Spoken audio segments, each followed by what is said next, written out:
The ink-stained mapmaker stood at the edge of civilization with her surveying equipment, knowing that tomorrow she would venture where even the bravest men refused to tread. Josephine Vale had arrived in Grass Valley, California in the spring of 1878 with nothing but her father's surveying tools, a sharp mind for mathematics, and an unquenchable desire to chart the unmapped wilderness of the Sierra Nevada. At 23, she had already earned a reputation back in San Francisco as the woman who could draw maps more accurate than those created by railroad surveyors twice her age. But accuracy alone had not satisfied her. She wanted to map the places that others ignored, the forgotten paths between settlements, the hidden valleys where prospectors feared to search, the routes that could save lives if only someone took the time to record them properly. The townspeople of Grass Valley thought her peculiar at best, dangerous at worst. Women did not venture into the wilderness alone. They did not spend weeks camping under the stars, taking measurements and making notations in leather-bound journals. They certainly did not sell their maps to travelers passing through, setting their own prices and keeping their own counsel. But Josephine had learned long ago that other people's expectations held no currency in her world. Her father had taught her that before he died, back when she was 18 and still believed she might lead a conventional life. She worked from a small room above the general store, where she had negotiated her rent by creating a detailed map of the surrounding mining claims for the owner. Each morning, she would prepare her equipment, the compass her father had given her on her 16th birthday, the measuring chains, the notebook with its waterproof covering, the pencils she kept meticulously sharpened. Then she would head out, sometimes for days at a time, following creek beds and ridge lines, marking elevations and noting landmarks, creating maps of territories that most people only crossed in fear or desperation. Her maps were beautiful, functional works of art. She used different colored inks to denote water sources, dangerous terrain, and suitable camping spots. She marked not just the obvious trails but the subtle ones, the paths that animals used, the routes that followed the easiest grades through difficult country. Travelers who used her maps found that their journeys took half the time and involved a fraction of the danger of those who relied on memory or guesswork.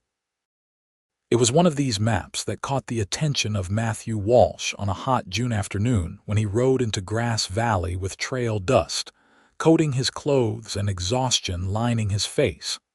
Matthew was a cowboy by trade and by temperament. At 26, he had spent 8 years working cattle drives from Texas to Montana, building a reputation as a man who could find water in drought country and lead herds through terrain that would spook lesser men. He was tall and lean, with dark hair that needed cutting and gray eyes that noticed everything. He had come to California following a rumor of work at a ranch near Sacramento, but the job had evaporated by the time he arrived. Now he found himself in Grass Valley, down to his last few dollars, and trying to figure out his next move. He was studying the notices posted outside the general store when he saw the map displayed in the window. It showed the territory between Grass Valley and Lake Tahoe, rendered in such exquisite detail that he could practically feel the elevation changes just by looking at it. He had traveled that route 3 years earlier, and it had taken him 5 brutal days of backtracking and searching for passable trails. Looking at this map, he could see at least 4 better routes he might have taken, each one clearly marked with the kind of information that separated successful journeys from deadly ones. The notation at the bottom of the map read, "Cartography by J. Vale. Custom maps available by commission. Inquire within." Matthew pushed open the door to the general store, where a balding man with spectacles was weighing out coffee beans for a customer. "I am interested in speaking with J. Vale about a map," Matthew said after the other customer had left. The store owner looked him up and down with an expression that Matthew could not quite read. "You have money for a commission. Miss Vale does not work for promises." Miss Vale. Matthew felt his assumptions shifting. He had never heard of a woman cartographer, though he supposed there was no reason there should not be one. Josephine Vale. "She has a room upstairs, but she is out on a surveying trip. Due back tomorrow or the next day, weather permitting." The store owner's tone suggested that he had given this speech many times before. "If you want to wait, you can leave your name. If not, there are maps for sale there on the counter. Those are $3 each." $3 was more than Matthew wanted to spend, but the map in the window had impressed him enough that he found himself examining the ones for sale. There were 6 in total, each covering different territories radiating out from Grass Valley. One showed routes to Sacramento, another to Nevada City and the Gold Country beyond. A third detailed the mountain passes leading east toward the Nevada border. He selected the map showing trails to Sacramento. If he could not find work there, at least he would make good time trying. As he counted out his precious dollars, the store owner wrapped the map carefully in oilcloth. "Miss Vale guarantees her work," the man said. "If you find errors, she will refund your money. Has not happened yet, far as I know." Matthew nodded his thanks and tucked the map into his saddlebag. He found a cheap boarding house, paid for 2 nights, and spent the rest of the day caring for his horse and planning his route. That evening, he unrolled the map on his narrow bed and studied it by lamplight. The level of detail astounded him. Josephine Vale had marked not just trails and landmarks, but also noted the quality of grazing land, the locations of natural springs, and the sites of abandoned mining camps where a traveler might find emergency shelter. She had indicated where trails became impassable after rain, and where snow might linger even into summer. This was not just a map. It was a guide created by someone who understood what travelers actually needed to know.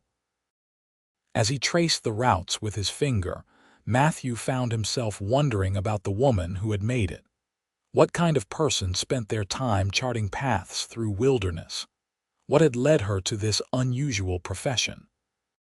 And how did she survive the dangers that came with traveling alone through country that could kill the unprepared?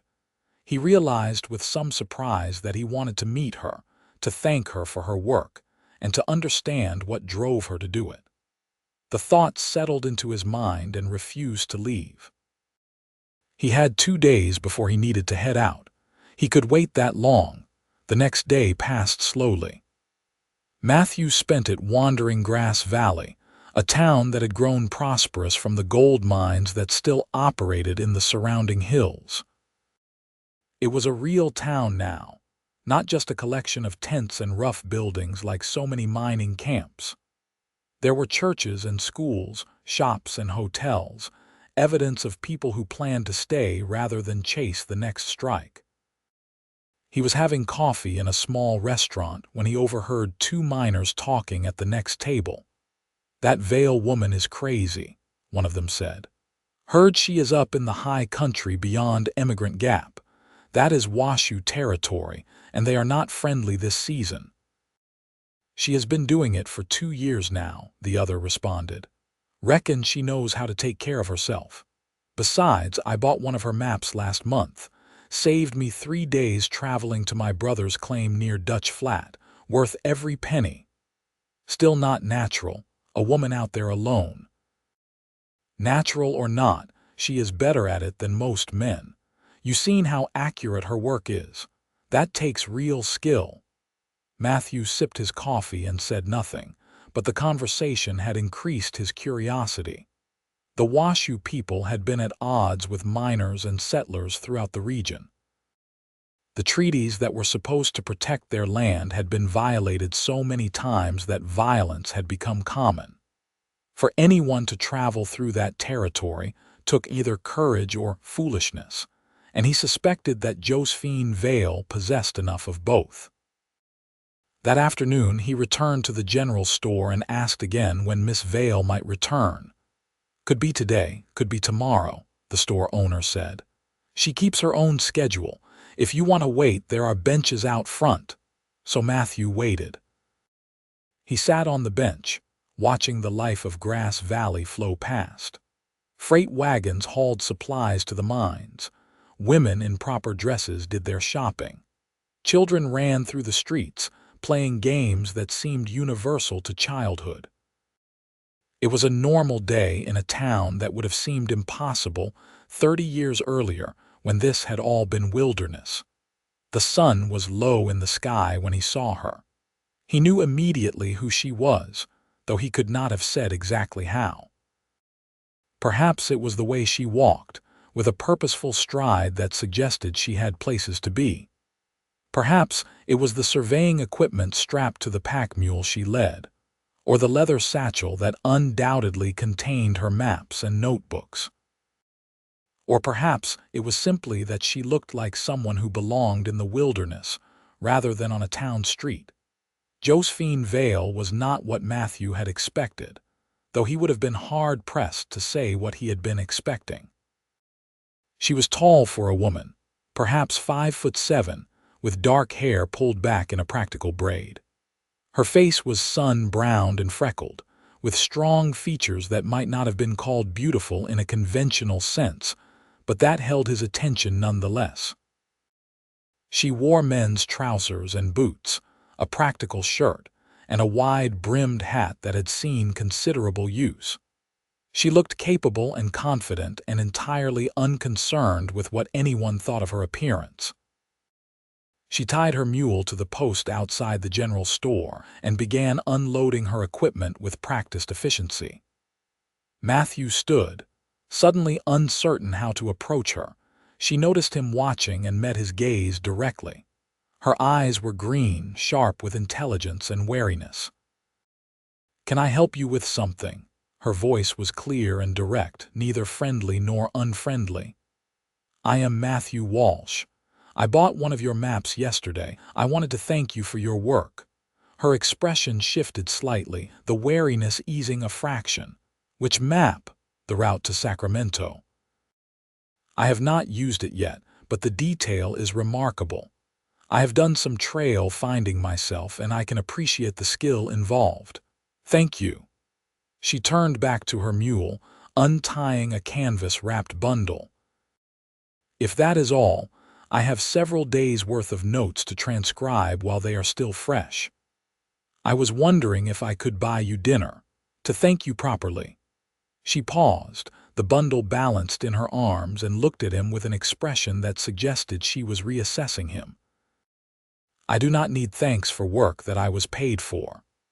"Then perhaps just dinner between two people who understand difficult country. You must be hungry after your journey." For a long moment she did not respond. Matthew had the sense that she was evaluating him in the same way she might evaluate a trail, looking for signs of danger or difficulty. Then she nodded once, sharply. "1 hour. There is a restaurant 2 streets down called Miller's. The food is decent and the prices are fair. I will meet you there after I have cleaned up." She hefted her bundle and walked into the store without waiting for his response. Matthew stood on the street, feeling as though he had just passed some kind of test he had not known he was taking. He used the hour to return to his boarding house, wash the worst of the dust from his face and hands, and change into his one clean shirt. Then he walked to Miller's restaurant and found a table where he could watch the door. He was early, but he had learned that punctuality mattered when meeting someone who valued their time.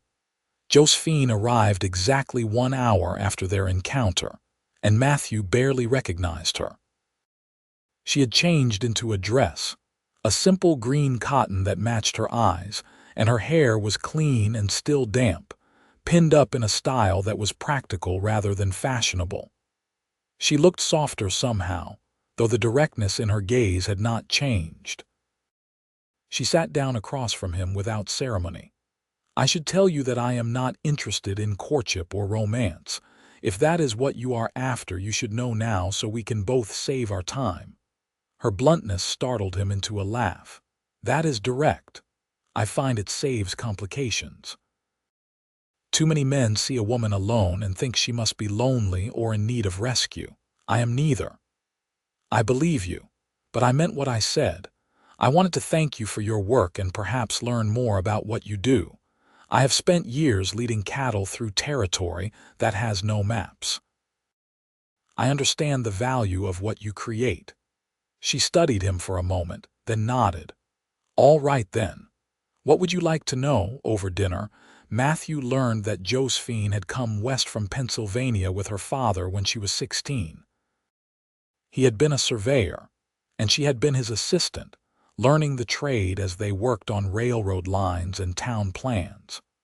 When he died in an accident 2 years later, she had found herself alone with a set of skills that few women possessed, and no family to return to.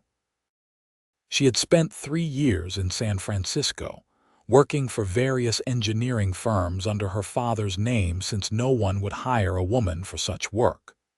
When that deception had been discovered, she had decided to strike out on her own. "I realized that I did not need anyone's permission or approval," she said, breaking apart a piece of bread. "I could simply do the work and let the results speak for themselves. So I came to Grass Valley because it is a hub for travelers heading in all directions. I started mapping the routes that no one else bothered with, the trails used by trappers and prospectors and people who cannot afford guides. It turns out there is a market for that kind of knowledge." "You travel alone?" Matthew asked, though he knew the answer. "Always. I cannot afford to hire help, and even if I could, most men would try to tell me how to do my job. This way is simpler." "Is it not dangerous?" "Everything worthwhile involves some danger. I am careful. I know how to read country, how to avoid trouble. And I have learned enough about defending myself to discourage most threats." She met his eyes. "I will not apologize for choosing this life.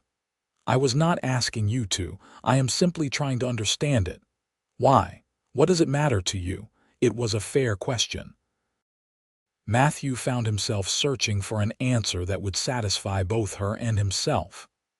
"I suppose because I have never met anyone quite like you. Most people I encounter are predictable. You are not." Something flickered in her expression, too quick for him to identify. "Predictable is boring." "I agree." They talked through dinner and into the evening. Josephine told him about the territories she had mapped, the challenges of accurate surveying in mountain country, the satisfaction of creating something useful.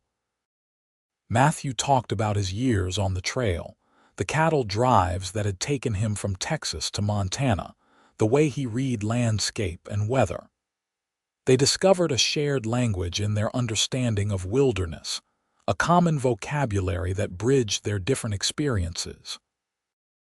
When the restaurant owner began extinguishing lamps, signaling closing time, Matthew was surprised at how much time had passed. "I should get back," Josephine said, standing. "I have work tomorrow. Thank you for the evening. I enjoyed it. So did I."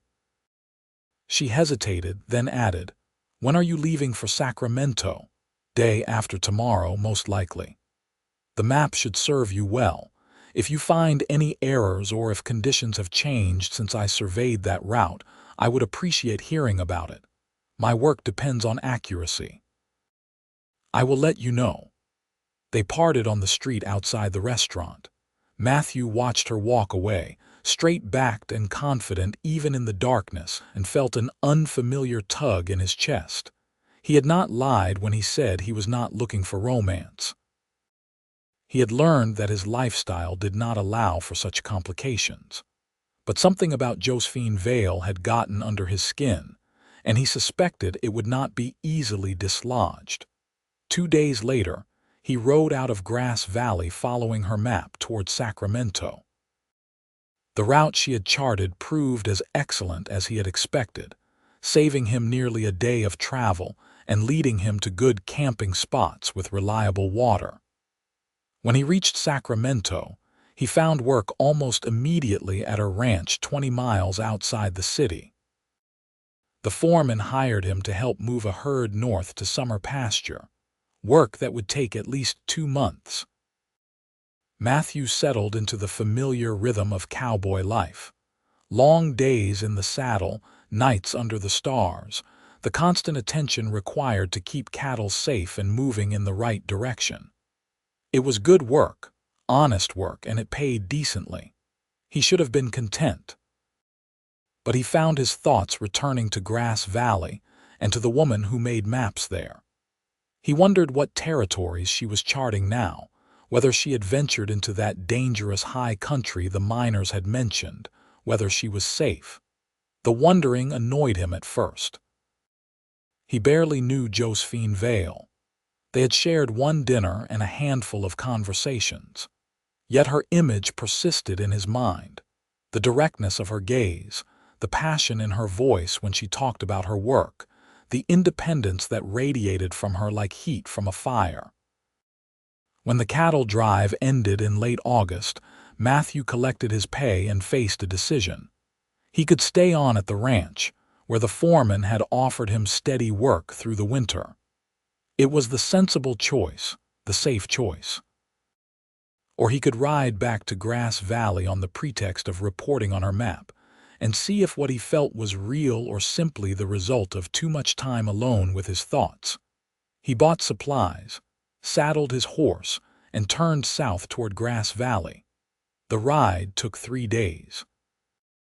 He used Josephine's map in reverse, finding it just as accurate traveling south as it had been going north. When he reached Grass Valley in the early afternoon, he went straight to the general store. The owner recognized him. "Back for another map. Is Miss Vale available?" "She is out. Left 4 days ago to survey some territory east of here. Due back in a week or so, maybe longer. You want to leave a message?" A week seemed like too long to wait. "Which territory?" The store owner looked at him suspiciously. "Why do you want to know?" "I have information about trail conditions that might affect her work, from my recent travels." It was not entirely a lie. He did have observations about the Sacramento route that might be useful to her. "She is somewhere between here and Truckee, mapping alternative routes for travelers who want to avoid the main roads. But that is a lot of territory, and she does not leave itineraries. Says it would defeat the purpose of seeking unmapped trails." Matthew bought supplies for a week in the backcountry and set out east the next morning. He knew that looking for one person in that much wilderness was nearly impossible, but he had tracked strayed cattle through worse. He had her maps to guide him, and he had his own skills at reading sign. More than that, he had something he had never quite felt before.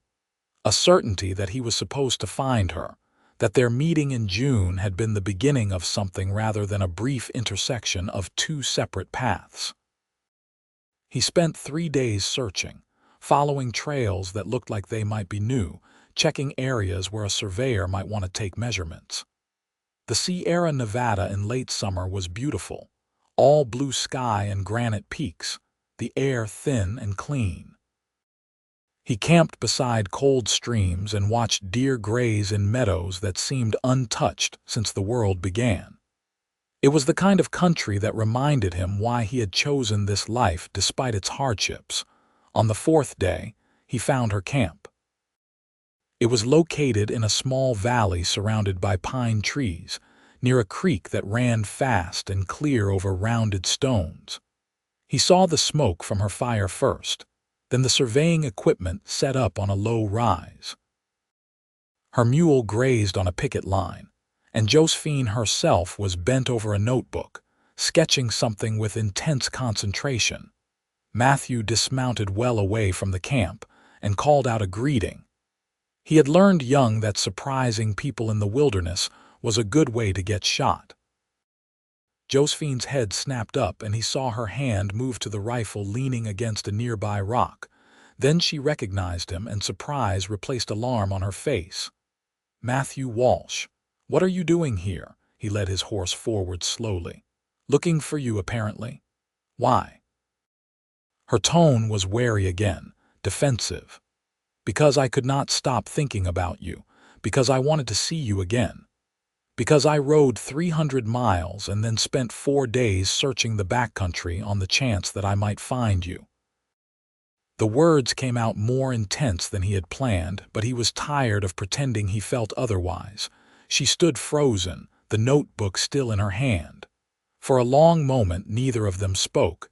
Then she said quietly, "I told you I was not interested in romance." "I remember. But I am also fairly sure you were lying, or at least not telling the whole truth." "What makes you think that?" "Because when you talk about your work, your whole face changes. You come alive.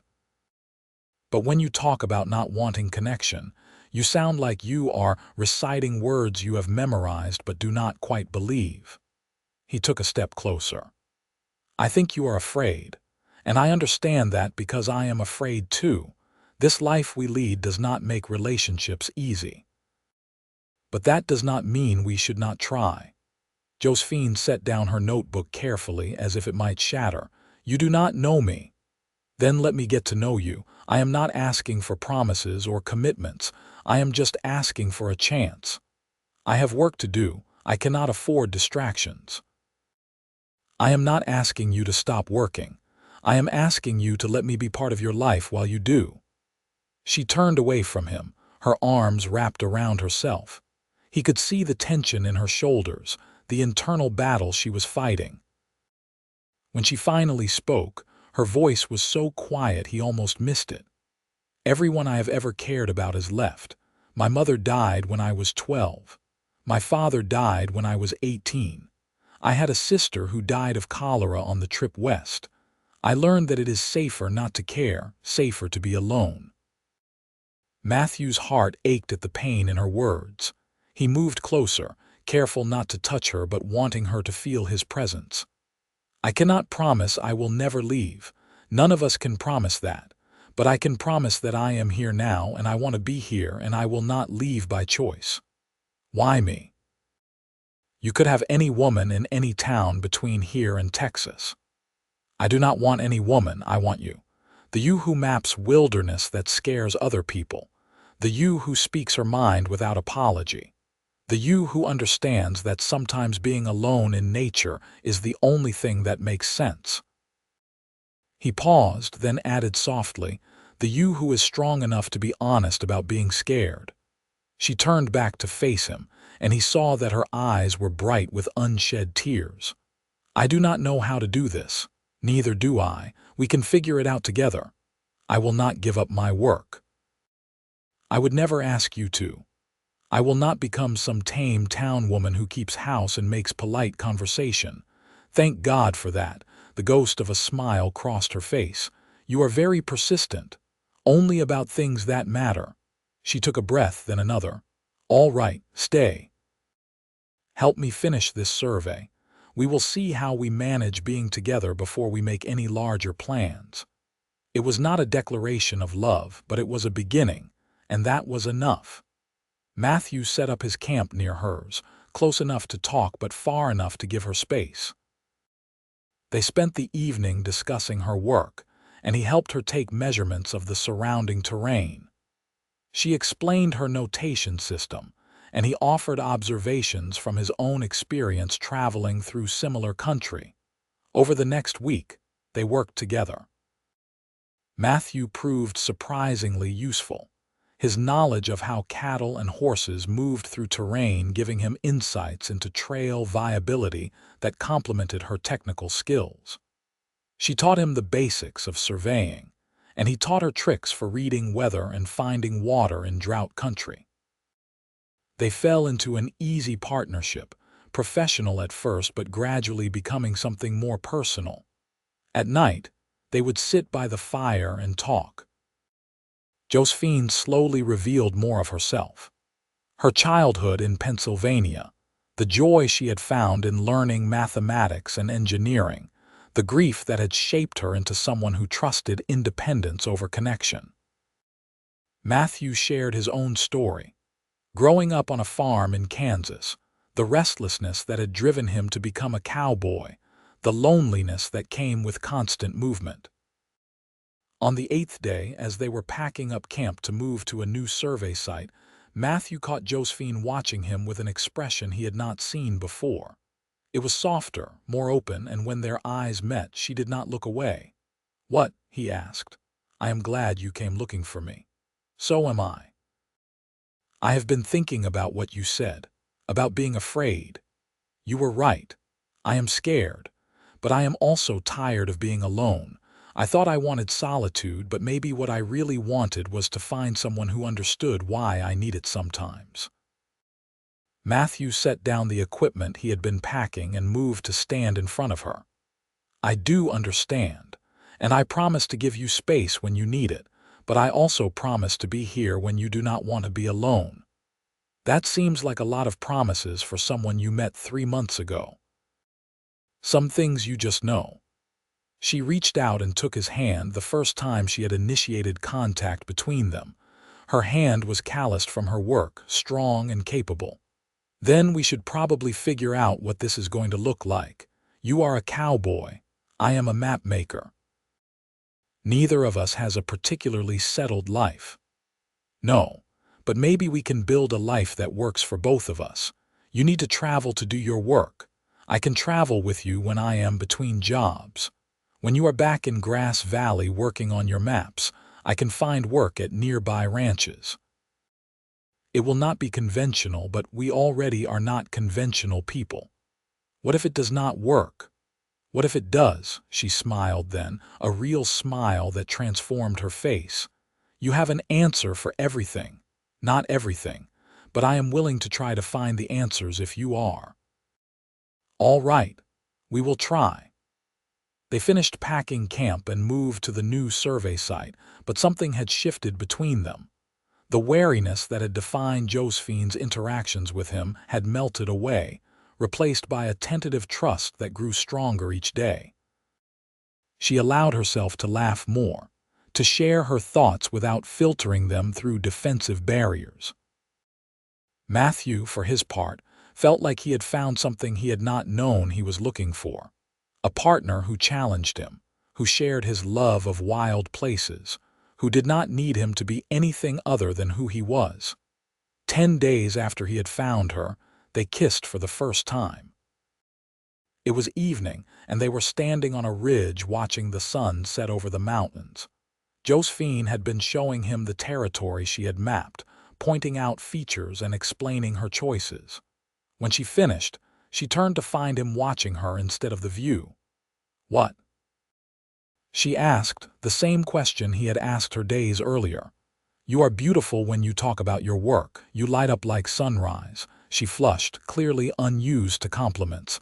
"That is silly." "It is true." He reached up and gently tucked a strand of hair behind her ear. "Can I kiss you?"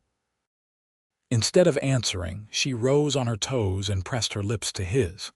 It was tentative at first, a question as much as a kiss, but when he responded, it deepened into something warmer and more certain. When they finally pulled apart, both were breathing hard. That was. Josephine started, then stopped, apparently unable to find words. "Yes," Matthew agreed. "It was." They returned to Grass Valley in mid-September, having completed the survey.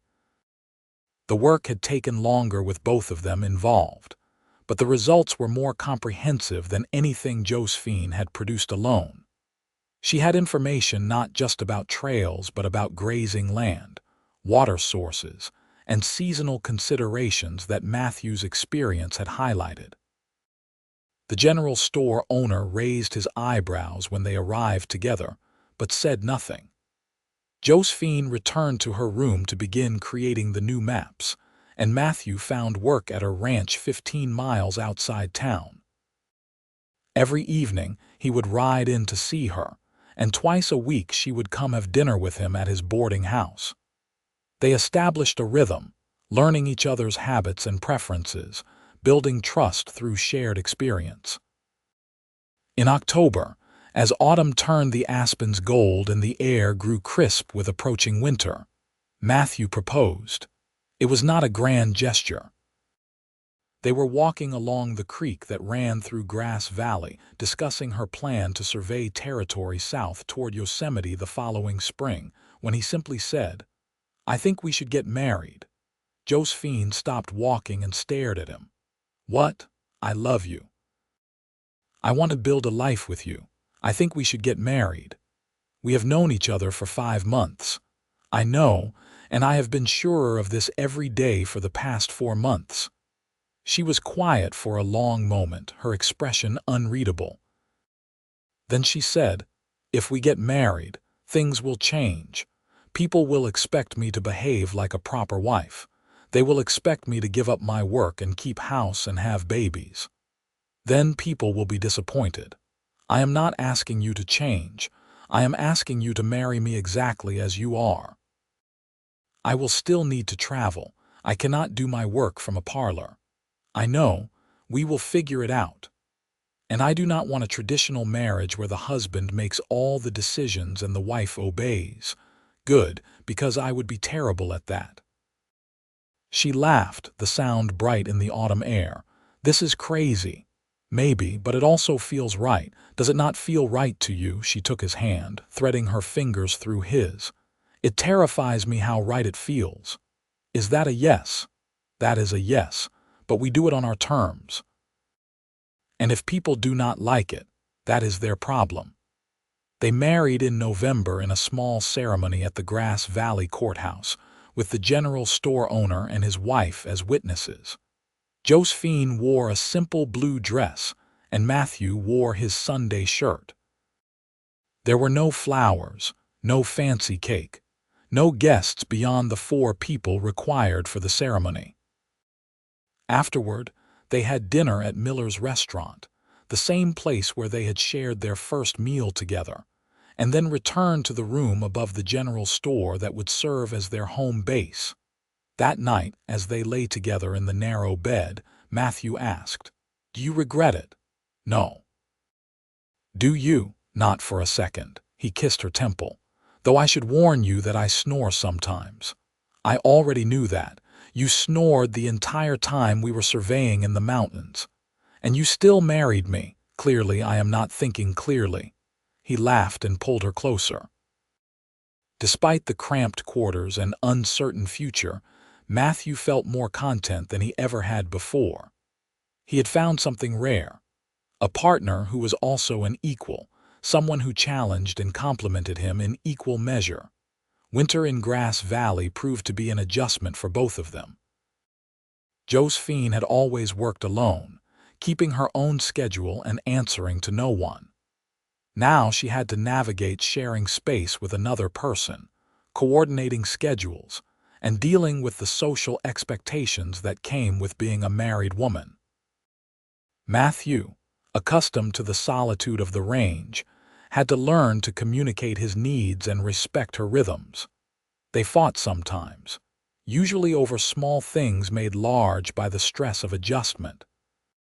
Once, Josephine threw a coffee cup at the wall because Matthew kept reorganizing her maps without asking. Another time, Matthew stormed out after she accused him of trying to control her schedule. But they always came back together, talking through their frustrations until they found compromise. The general store owner offered them a larger room at the beginning of December, space that had formerly served as storage. It had a real window overlooking the street and enough room for a proper work table where Josephine could spread out her maps. Matthew built shelves for her supplies and a sturdy desk where she could write. Slowly, they transformed the space into a home that reflected both of them, practical and functional, but also comfortable.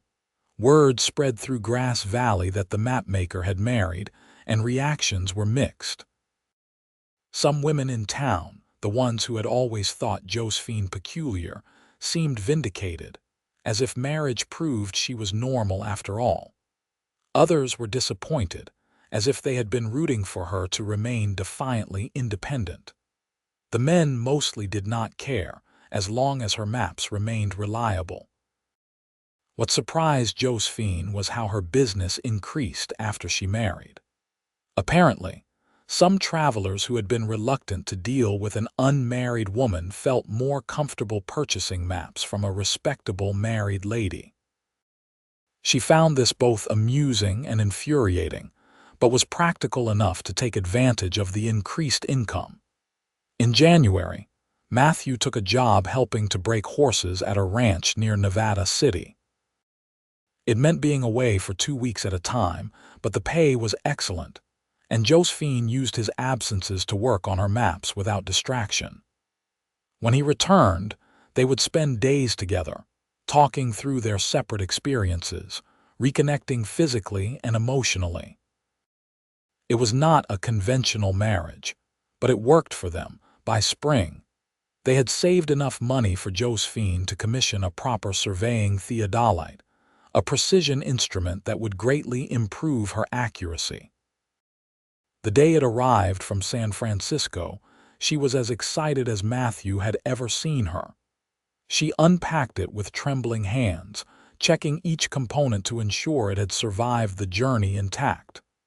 "This changes everything," she said, adjusting the lenses. "With this, I can do proper triangulation surveys. I can map entire regions with accuracy that will rival any professional survey company." "How much territory are you thinking?"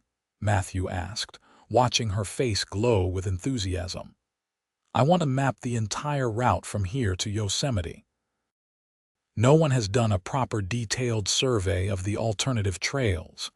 Everyone uses the main roads, but there are better routes for people willing to travel them.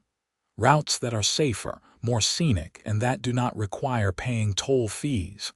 That will take months of field work." "I know. We will start in May when the high country is passable and work through October. I have already been planning the route." She looked at him, a question in her eyes. "You do not have to come with me. I know it is a long time to be away from regular work." "Are you suggesting I let my wife spend 6 months alone in the wilderness? What kind of husband would I be? The kind who understands that his wife is perfectly capable of taking care of herself." "Capable, yes, but that does not mean you should have to. Besides, I want to come. Some of the most enjoyable weeks of my life were that first survey we did together." She smiled, and he saw relief in her expression. For all her fierce independence, she wanted him there.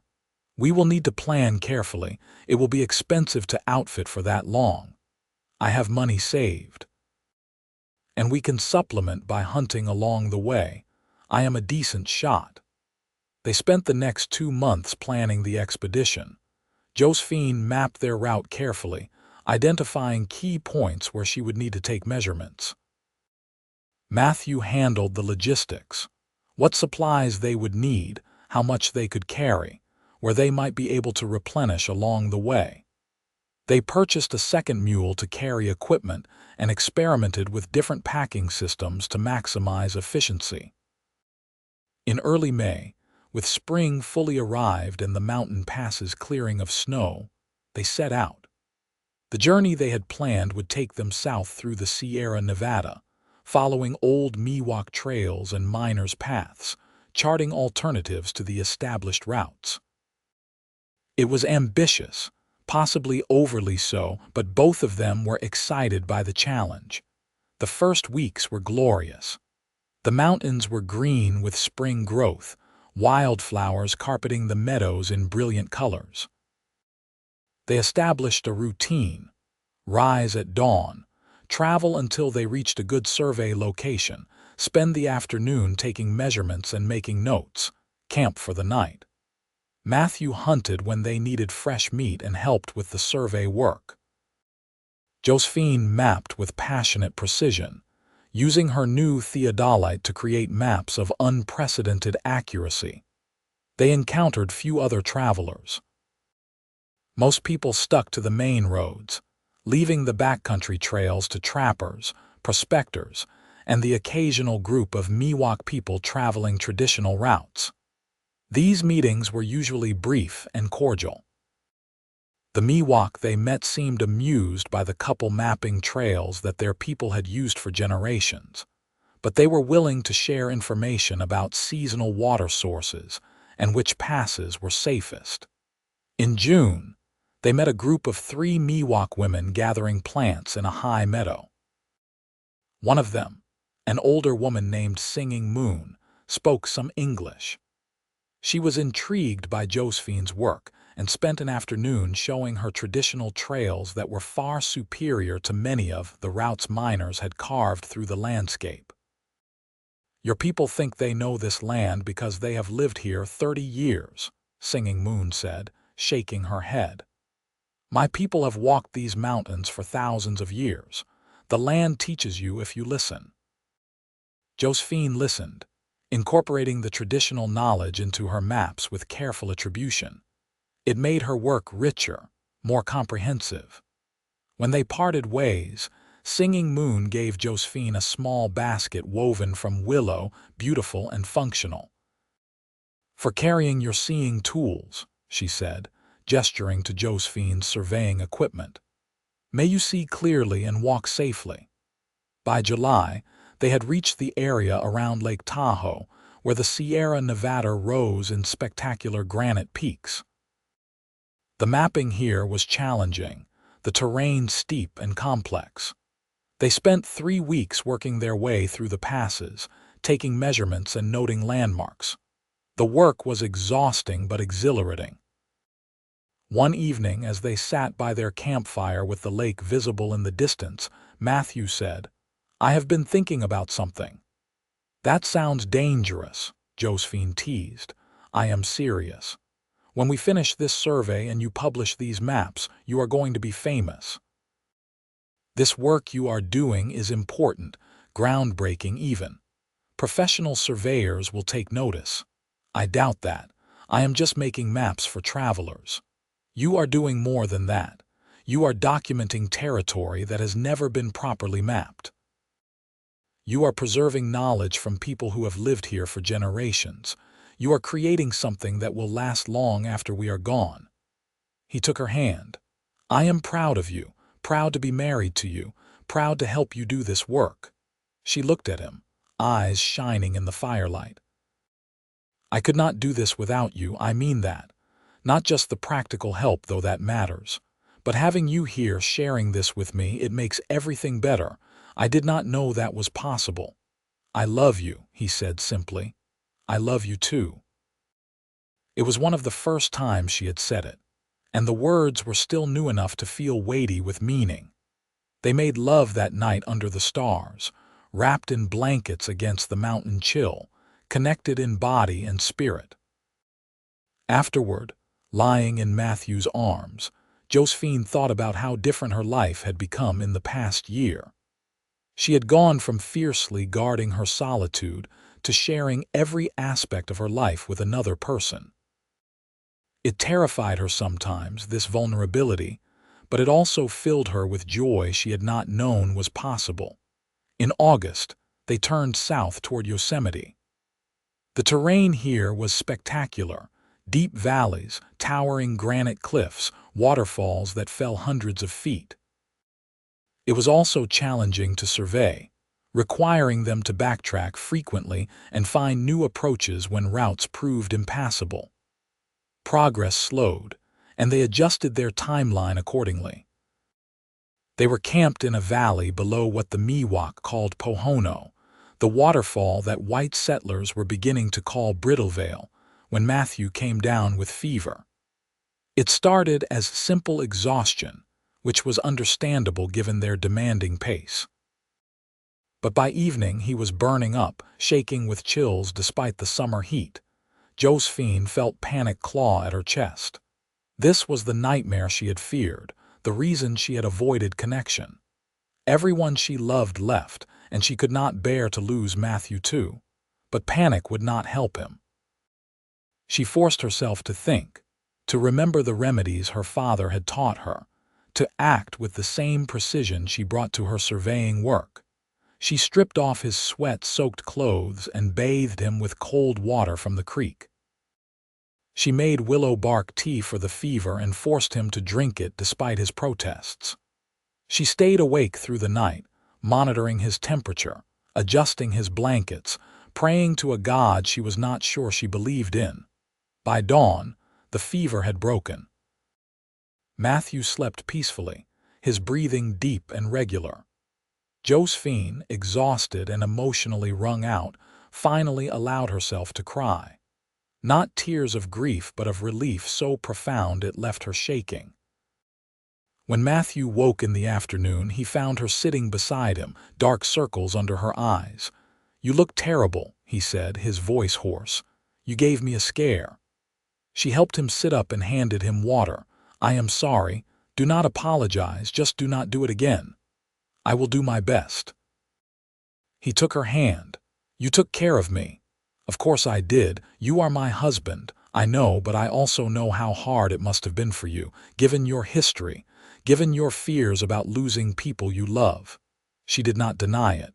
"It was terrifying. But I realized something while I was sitting here trying to keep you alive. Being afraid of loss is not a good reason to avoid love. Yes, someday one of us will lose the other. That is the nature of life. But the time we have together is worth the eventual pain of separation." Matthew pulled her close, holding her despite his weakness. "When did you become so wise?" "Probably around 3 in the morning when I was bathing you with cold water and threatening to kill you myself if you died." He laughed, then winced. "Everything hurts. Good. Maybe you will rest for a few days like you are supposed to." They stayed camped in the valley for a week, while Matthew recovered his strength. Josephine used the time to work on her maps, transcribing her field notes into preliminary sketches. When Matthew was well enough, they continued their survey, moving more carefully now, both of them aware of how fragile their situation was. By late September, they had completed their circuit. The maps Josephine had created documented hundreds of miles of trails, water sources, camping spots, and terrain features. It was comprehensive work, more detailed than any survey that had been done of the region's alternative routes. They turned back toward Grass Valley, eager to be home after 5 months in the field. They arrived in early October to find that word of their expedition had spread. Several travelers who had used Josephine's earlier maps had written letters praising her work, and the general store owner had posted them prominently. There was even a letter from a surveying company in San Francisco inquiring whether she might be interested in contract work. Josephine read the letters with mixed feelings. Recognition was gratifying, but she did not want to work for anyone else. She liked the independence of her current arrangement, the freedom to choose her own projects and methods. "You do not have to accept," Matthew said, watching her expression. "I know, but it is tempting. The money would be good and it would mean respect from the professional community. Would it be worth giving up your freedom? Probably not, but it is nice to be asked." She wrote back to the surveying company, politely declining but offering to consult on projects as an independent contractor. It was a compromise that left her in control while opening new possibilities. The winter of 1879 was busy. Josephine worked on finalizing her maps of the Yosemite region, creating detailed versions for sale. The work was painstaking, requiring her to cross-reference her field notes with topographic calculations and ensure that every detail was accurate. Matthew helped when he could, but mostly he gave her space to work, understanding that this creative process required focus. In January, Josephine realized she was pregnant.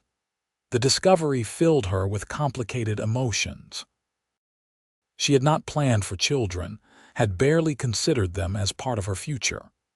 Her work was her life, and she could not imagine giving it up for motherhood. Yet here she was, facing a change that would undoubtedly alter everything.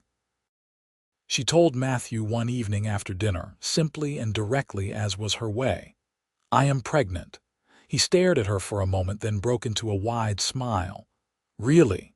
"Yes, I am about 2 months along, I think." "That is wonderful." He moved to embrace her, then hesitated, seeing her expression. "You do not seem happy." "I do not know what I am. Scared, mostly. A baby will change everything." "Yes, but that is not necessarily bad." "I will not give up my work, Matthew. I need you to understand that. I cannot be a conventional mother who stays home and devotes her entire life to children. That will kill something essential in me." He took her hands in his. "I know, and I am not asking you to be. We will figure out how to balance it, just like we have figured out everything else." "How? How do you survey wilderness with a baby, carefully, with planning, and with help when we need it? There are women in town who would be happy to watch a child for pay. We can hire someone for when you need to travel, or I can stay with the baby while you work. There are solutions, Josephine. We just have to find them."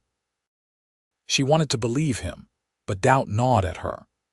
She had seen how motherhood consumed women, how they disappeared into the demands of caring for children until nothing remained of their former selves. She did not want that fate, but she also did not know how to avoid it. The pregnancy progressed normally, though Josephine resented the physical limitations it imposed. She continued working on her maps but had to give up plans for spring surveying expeditions. Her body, always reliable and strong, now felt unwieldy and unpredictable. She hated the loss of control. Matthew was endlessly patient with her moods, which swung wildly between excitement and resentment, joy and fear. He did not try to fix her feelings or tell her they were wrong. He simply listened and supported her, a steady presence through the chaos. Their son was born in late August 1880, after a labor that lasted 14 hours and left Josephine exhausted and overwhelmed. When the midwife placed the baby in her arms, she felt a surge of love so fierce it took her breath away. But she also felt terror, because now she had even more to lose. They named him Thomas, after Josephine's father. He was healthy and loud, with Matthew's gray eyes and Josephine's determination. Caring for him was harder than anything Josephine had ever done. Harder than surveying in difficult terrain. Harder than building a business alone. Harder than learning to trust another person. The endless demands of feeding and changing and comforting left her feeling depleted in ways that no physical exertion ever had. 6 weeks after Thomas was born, Josephine was sitting at her desk trying to work on a map while the baby slept, but she could not concentrate. She felt trapped, resentful, and guilty about feeling resentful.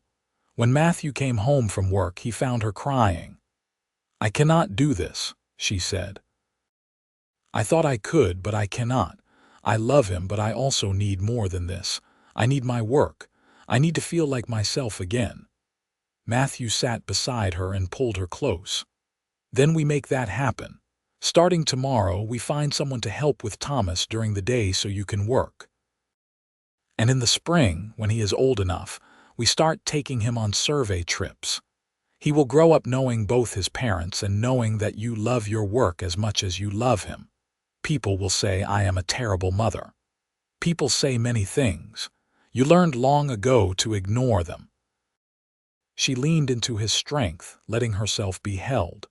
"I do love him. I do not want you to think I regret him. I know you love him. I see it every time you look at him. But I also know that love does not mean you have to sacrifice everything else that matters to you." They hired a woman named Sarah, a widow in her 40s who was happy to have steady work caring for Thomas while Josephine worked. It was not a perfect solution, but it allowed Josephine to reclaim part of her identity. She spent mornings working on her maps and afternoons with Thomas, learning to be a mother in a way that did not erase who she was. When spring came, they took Thomas on his first survey trip, a relatively short expedition to map some territory north of Grass Valley. Josephine had sewn a carrier that allowed Matthew to carry the baby on his back while they traveled. It was not easy, managing a baby along with their usual equipment, but they made it work. Thomas seemed to enjoy being outdoors, sleeping contentedly to the rhythm of the mule's steps and watching clouds drift across the sky when awake. Over the next several years, they developed a rhythm that worked for their unconventional family. Josephine continued her mapping work, taking Thomas along on shorter expeditions and leaving him with Sarah when longer trips were required. Matthew moved between ranch work and helping with surveys, providing income while supporting Josephine's business. Thomas grew up knowing both town life and wilderness, equally comfortable sleeping in a tent or playing in the streets of Grass Valley. In 1883, when Thomas was 3, Josephine's maps caught the attention of the California State Geological Survey.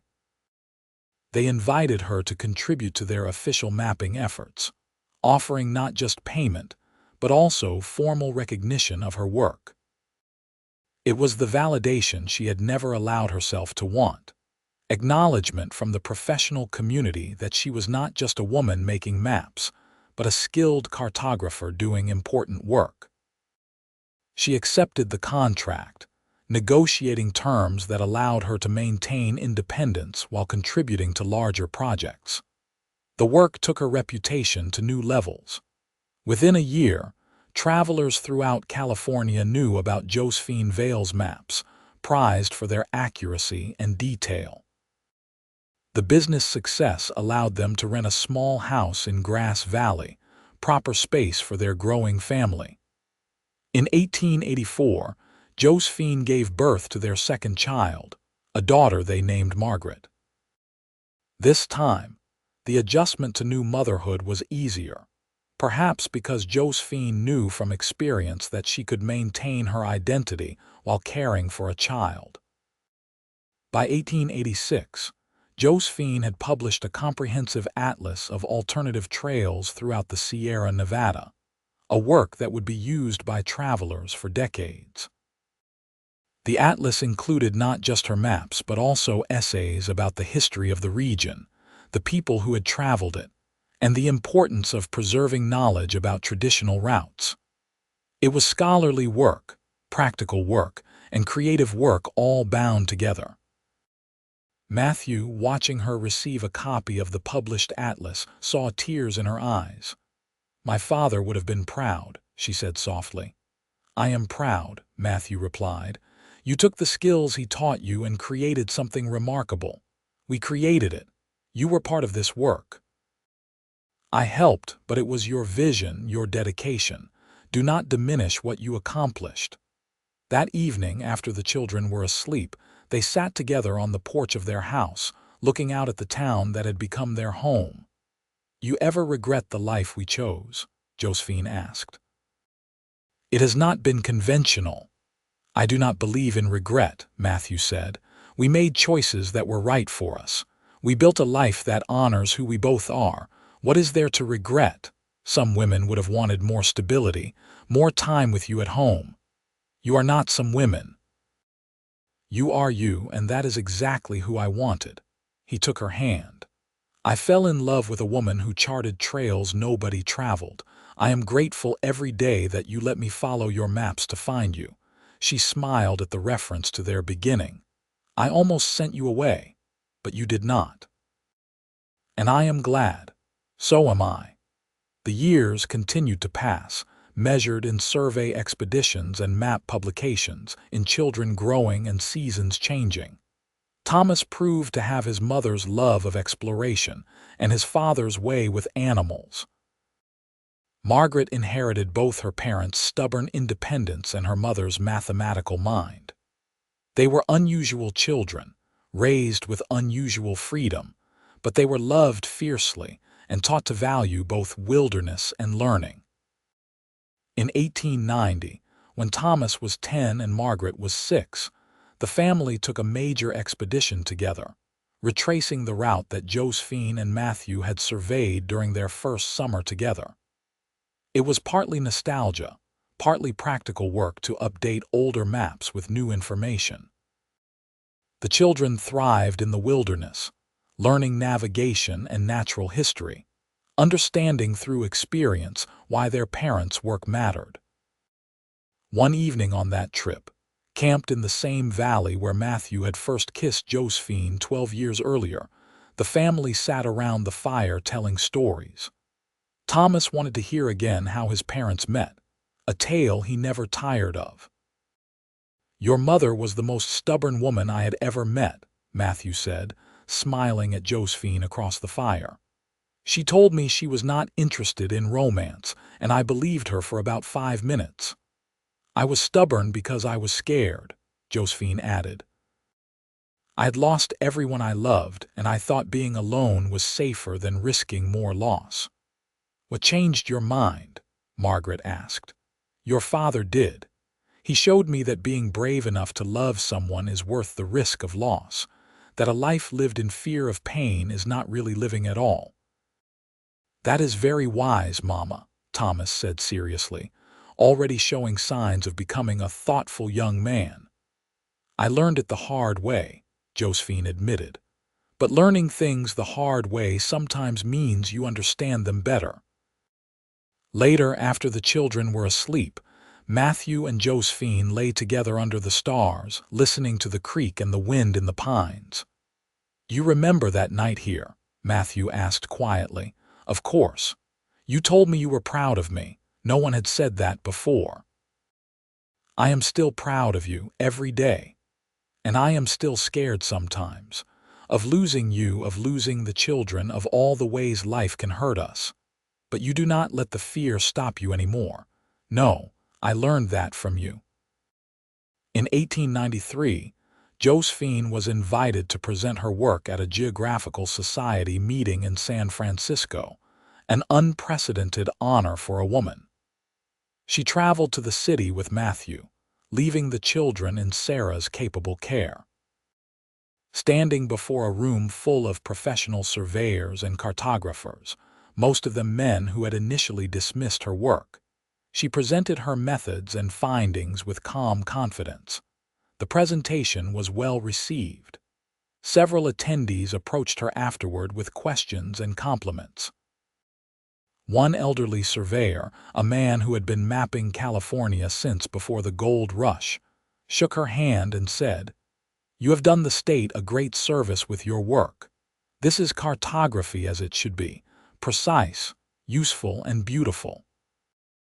On the train back to Grass Valley, Josephine was quiet, processing the experience. "What are you thinking?" Matthew asked. "That I am glad I did not give up. There were so many times I could have quit when people said my work was not valuable or that women should not be doing what I do. But I kept going, and now I have proven that I belonged here all along. You never doubted yourself." "I doubted myself constantly. I just did not let the doubt stop me." By the late 1890s, the American West was changing rapidly. Railroads connected formerly isolated territories. Towns grew into cities. The wilderness that Josephine had spent decades mapping was being transformed by settlement and development. Some of the trails she had charted were becoming roads.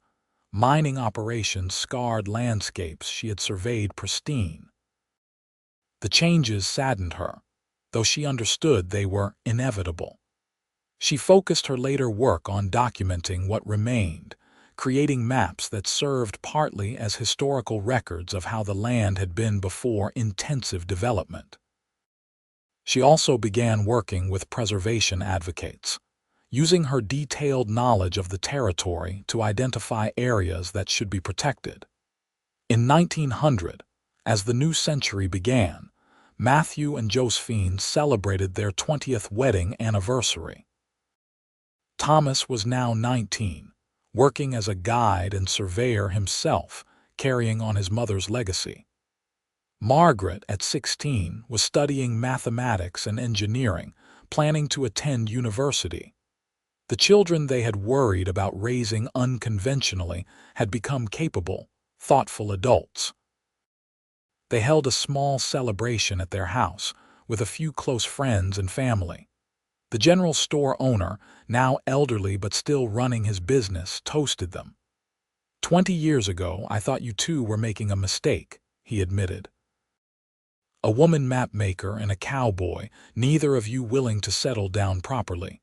But you proved me wrong. You built something real together, something that lasted. After the guests left, Matthew and Josephine sat together in their parlor, the house quiet around them. 20 years, Josephine mused. It has gone quickly. Do you remember what you said when I proposed? That people would expect you to become a proper wife and give up your work. I remember. I was terrified of losing myself. But you did not. If anything, you became more yourself. Because you let me. Because you supported rather than tried to control. I did not let you do anything. You made your own choices. I just had the good sense not to get in your way, she laughed. That is a revisionist history. There were plenty of times you had to talk me down from panic or self-doubt. And plenty of times you did the same for me. That is what partnership means. They sat in comfortable silence for a while, hands clasped. Two people who had built a life that defied convention but worked perfectly for them. In 1905, Josephine published her final major work, a comprehensive geographical and cultural history of the Sierra Nevada, combining her maps with essays about the region's history, ecology, and the diverse peoples who had called it home. It was ambitious, scholarly, and accessible, a capstone to decades of work. The book was widely praised and became a standard reference for anyone interested in the region.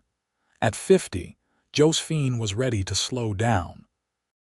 Her body, hardened by years of wilderness travel, was beginning to show the wear of that difficult work. She still took short surveying trips when the mood struck, but the months-long expeditions were behind her. Instead, she focused on mentoring younger cartographers, teaching them her methods and advocating for accurate, respectful mapping of the territories that remained unsurveyed. Matthew, now 53, had long since retired from ranch work. He spent his time helping manage Josephine's business affairs, traveling with her when she wanted company, and enjoying the slower pace of their later years. They had earned their rest. Thomas married in 1906, bringing a daughter-in-law into the family. Margaret left for university in San Francisco, where she studied engineering and made her own mark in a field dominated by men, following her mother's example of quiet persistence and undeniable competence. In 1910, on a cool spring morning, Matthew and Josephine took a walk along the creek in Grass Valley, following a path they had walked countless times over 30 years. They moved more slowly now, their bodies carrying the weight of decades, but the companionship between them remained as strong as ever. You remember the first time we walked here? Matthew asked. When I proposed, I remember everything about those early days. I was so scared of what I felt for you. And now I am just grateful for you, for our life together, for taking the risk of loving someone. I followed your maps to find you, Matthew said, echoing words he had spoken years before. Best decision I ever made. I let you find me. Best decision I ever made. They continued walking, two people who had built a remarkable life together by refusing to accept limitations, by honoring each other's dreams, by choosing love even when it scared them. Behind them, decades of adventure and partnership. Ahead, whatever years remained, to be lived with the same courage and commitment that had defined their journey from the beginning. In 1912, Thomas and his wife gave Josephine and Matthew their first grandchild, a boy they named Joseph after Josephine. She held the baby and marveled at how life continued, how each generation built on what came before. This child would grow up in a world shaped partly by her work, traveling trails she had mapped, benefiting from knowledge she had preserved. Margaret returned from university in 1913 with a degree in civil engineering and immediately found work with a firm designing bridges. Like her mother, she faced skepticism and prejudice, but also like her mother, she let her work speak for itself. She visited her parents regularly, bringing stories of her projects and her own battles against those who thought women had no place in technical fields. "I tell them about you," Margaret said to her mother during one visit. "When people say women cannot do this work, I tell them about the mapmaker who spent 30 years charting the Sierra Nevada. It usually quiets them." Josephine felt pride and something deeper, a sense that her choices had mattered not just for her own life, but for her daughter's possibilities. She had not set out to be a pioneer or a role model. She had simply wanted to do work that mattered and live life on her own terms. But in doing so, she had opened doors for others. By 1918, both Matthew and Josephine were slowing significantly. Josephine's eyesight, strained by years of detailed work, was failing.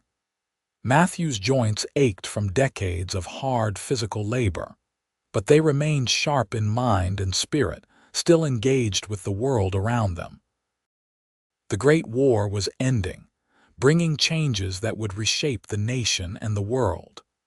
The Wild West they had known was largely gone, replaced by modern infrastructure and development. Cars were common now, and plans were being made for highways that would render many of the trails Josephine had mapped obsolete. Yet her work remained valuable, not just practically but historically. Her maps documented a landscape and a way of life that was rapidly disappearing. Universities and libraries began acquiring her atlases as primary sources for understanding California's geography and settlement patterns. In the spring of 1920, Josephine received a letter from the University of California informing her that they were establishing a collection of her maps and papers in their library. They wanted to preserve her life's work for future researchers and students. She read the letter aloud to Matthew, her voice wavering with emotion. "They want to preserve my work," she said wonderingly. "They think it matters enough to keep." "Of course it matters. You documented an entire region during a crucial period of its history. That work will be valuable for as long as people care about this land. I never imagined this when I started. I just wanted to make useful maps. And you did. But you also created something larger than utility. You created art and history and knowledge that is worth preserving." That summer, representatives from the university came to Grass Valley to catalog Josephine's materials. They spent weeks going through her notebooks, maps, and journals, carefully documenting everything. Josephine worked with them, providing context and stories for the materials, ensuring that future researchers would understand not just what she had mapped, but why and how. Matthew watched her work with the archivists and felt profound satisfaction.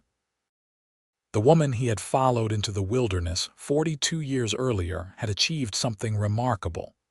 She had taken her father's skills, her own determination, and her refusal to accept limitations, and built a legacy that would outlast them both. In October 1921, Matthew fell ill with pneumonia. He had survived so much over his 78 years that Josephine had almost begun to believe he was invulnerable. But age caught everyone eventually.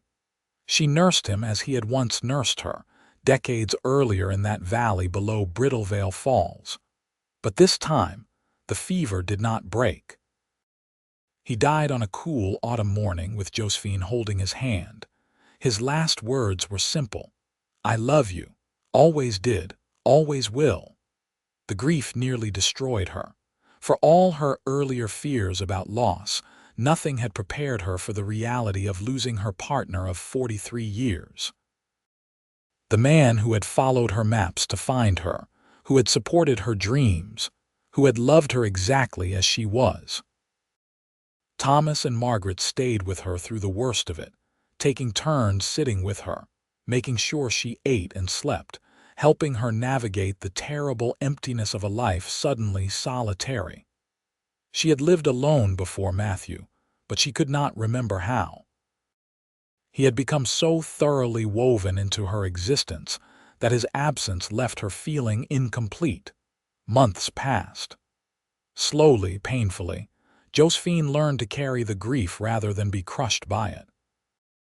She began going through Matthew's things, sorting memories, and found the first map she had ever sold him, the one showing routes to Sacramento.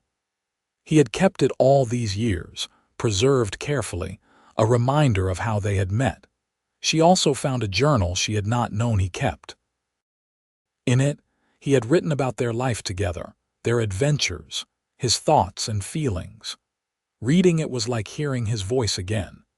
He had written about how much he loved her, how proud he was of her achievements, how grateful he was for their unconventional life together. One entry, dated from their 20th anniversary, particularly struck her. Some men measure their lives by wealth or status or conventional achievements. I measure mine by the woman I married and the life we built together. Josephine gave me adventure, partnership, love, and purpose. She taught me that supporting someone else's dreams can be as fulfilling as pursuing your own. I would not change a single day of our years together. Josephine wept reading those words, but they also brought comfort. Matthew had been happy with their life. She had not failed him by pursuing her work or maintaining her independence. He had loved her for exactly who she was, unconventionality and all. As 1922 began, Josephine found a new purpose. She began working on a memoir, documenting not just her cartographic work, but also her partnership with Matthew. She wanted people to understand that it was possible to have both love and independence, that marriage did not have to mean one person sacrificing their identity for the other. Writing the memoir was difficult, forcing her to relive both joyful and painful memories. But it was also healing, helping her process her grief and celebrate what she and Matthew had built together. She worked on it steadily through the year, combining personal narrative with stories of their various expeditions and the changing landscape of the American West. Thomas and Margaret visited regularly, bringing their families. Josephine had 3 grandchildren now, and a 4th on the way. She enjoyed watching them play and teaching them about maps and wilderness. But she also cherished her solitude, time alone with her thoughts and memories. In the summer of 1923, at 70 years old, Josephine took one final survey trip. She returned to the valley where Matthew had first found her in 1878, where they had shared so many significant moments over the years. She brought her surveying equipment, though her hands trembled too much now for truly precise work. She was not there to map, really. She was there to remember and to say goodbye. She camped in the same spot where they had set up camp 45 years earlier, when she had been a woman afraid of connection, and he had been a cowboy willing to wait for her to overcome that fear. That evening, she built a fire and sat watching the flames, remembering all the campfires they had shared over decades of wilderness travel. She thought about the young woman she had been, so determined to protect herself from pain that she had almost missed the best thing in her life. She thought about Matthew's patience and his willingness to meet her on her own terms. Most of all, she thought about how lucky they had been to find each other in a vast territory. 2 people whose paths might never have crossed if not for a map displayed in a store window. "I miss you," she said aloud to the darkness, "every single day. But I am grateful for every moment we had. You taught me that love does not have to be limiting, that the right person makes you more yourself, not less. Thank you for following my maps. Thank you for finding me. The wind sighed through the pines, and for just a moment, she could almost feel his presence beside her, solid and comforting as always. She returned to Grass Valley the next day and finished her memoir over the following months. When it was complete, she arranged for its publication, though she had no particular ambition for commercial success. She simply wanted the story told, wanted people to understand that there were many ways to build a life and a marriage. The memoir was published in 1924 under the title Charting My Own Course: The Life and Maps of Josephine Vale. It sold modestly, but received warm reviews, particularly from women who saw in Josephine's story permission to pursue their own unconventional paths. Josephine lived quietly for the next several years, enjoying her grandchildren, maintaining correspondence with other cartographers, and watching the world continue to change. The remote wilderness she had mapped was increasingly accessible, the unmarked trails becoming marked roads. But her work remained relevant, documenting a landscape and era that would otherwise have been lost. On a spring morning in 1929, Josephine woke feeling unusually tired. She was 76 years old and had lived a full, remarkable life. She spent the day putting her affairs in order, writing letters to her children, and looking through old maps and memories. That evening, she went to sleep in the house she had shared with Matthew for so many years and did not wake again. She was buried beside Matthew in the Grass Valley Cemetery, under a simple headstone that read, Josephine Vale Walsh, 1853–1929 Mapmaker, wife, mother. She charted her own course, her children ensured that her work was preserved. Her maps and papers went to the University of California as planned. Her memoir remained in print for decades, inspiring multiple generations of women to pursue unconventional paths. The trails she had mapped gradually disappeared under development, but the knowledge she had preserved remained valuable to historians, geographers, and anyone interested in the settlement of the American West. Thomas followed his mother into cartography, eventually becoming a respected surveyor himself. He often told his children about their grandmother, the woman who had refused to accept limitations and had built a life on her own terms. Margaret became a prominent engineer, designing bridges throughout California. When asked about her influences, she always mentioned her mother first, the mapmaker who had shown her that women could do work that mattered and build lives that honored their authentic selves. The house in Grass Valley where Josephine and Matthew had lived was eventually designated a historical site, preserved as an example of early cartographic work in California. Visitors could see her old equipment, her detailed maps, her notebooks filled with careful observations. They could learn about the unconventional woman who had spent decades documenting wilderness and the cowboy, who had loved her enough to support rather than constrain her dreams. In the end, Josephine and Matthew's story became what they had always hoped it would be. Proof that love does not require conformity, that partnership can mean supporting each other's independence, and that the most meaningful lives are often those that refuse to follow prescribed paths. They had found each other against unlikely odds, built a marriage that worked for them rather than for convention, and created legacies that outlasted them both. The maps remained, preserved in archives and libraries, testament to one woman's determination to chart trails nobody had bothered to document. But more than the maps, what endured was the story itself, of the mapmaker who dared to venture where others would not, and the cowboy who followed her maps to find not just her but also himself, and together built something that would inspire people for generations to come. Their love story was not conventional. It was messy and complicated, built on compromise and mutual respect, tested by illness and grief and the constant challenges of unconventional lives.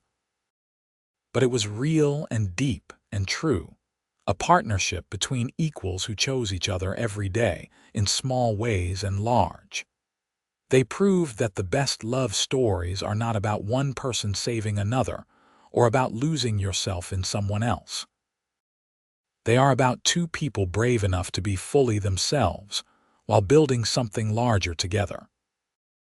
And so the tale of the Mapmaker and the Cowboy became part of the larger story of the American West.